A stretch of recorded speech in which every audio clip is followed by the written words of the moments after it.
What is caregiving? Is it a duty that is assigned upon us? Is it a duty that we are obligated to by love, or relationships, or by family bonds? No matter the reason, we are all subject to the receiving or giving of care to someone. As caregivers, we are focused on providing what is best for the care recipient, often letting our own needs and desires fall to the wayside. Caregiving is defined as terms used to describe what occurs when the emotional or physical health of the caregivers is compromised, or when the demands of the care outweigh the available resources. There are several types of caregiver burden, and lack of social support is one of them. According to Nguyen, social support can range from support groups to community health organizations that offer information, advice, and emotional support to caregivers. The absence of this element in caregiving leads to further stress on the caregiver and thus further strain on the care recipient. The need for caregivers to have a strong social support system gives them a sense of relief, a reduction of stress, and reassuring feeling that they are not alone in the burdens they carry. Statistics show that a majority of family caregivers are women. Women are usually caregivers because they are more likely than men to feel guilt and the need to fulfill the responsibility for caring for a loved one. This often means that these women put their own goals or social aspirations aside to fulfill these caregiving duties. Take our participant, for example. She's referred to by her initials MJ and is between the ages of 50 and 59. She lived with and cared for her mother until she passed away in 2008.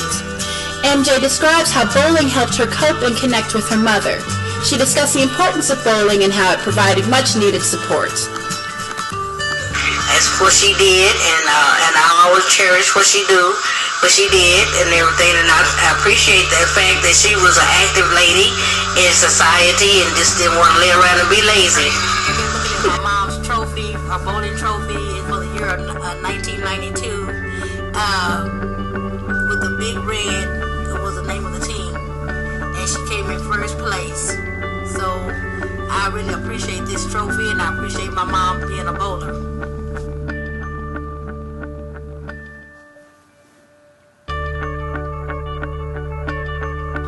These are a couple of shirts that my mom bowled in, and I didn't get a chance to go to the Goodwill, and I thank God for that. Well, I thought I would go ahead and start with her t-shirts, because this is one thing that she did that I enjoyed for her, and it motivated me, but I just could not see myself going back into bowling.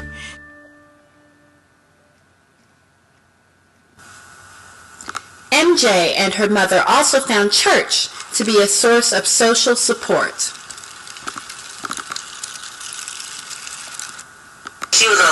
She was active in church. She always, she was an usher. She always ushered on Sunday.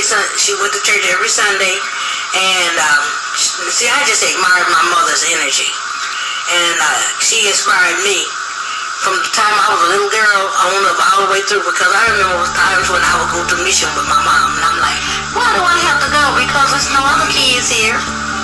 But I'm happy and proud that she did carry me to church with as often as she did, and my father as well. But you know, he's deceased too, so all this just keep me closer to my mom. You know, this is what it.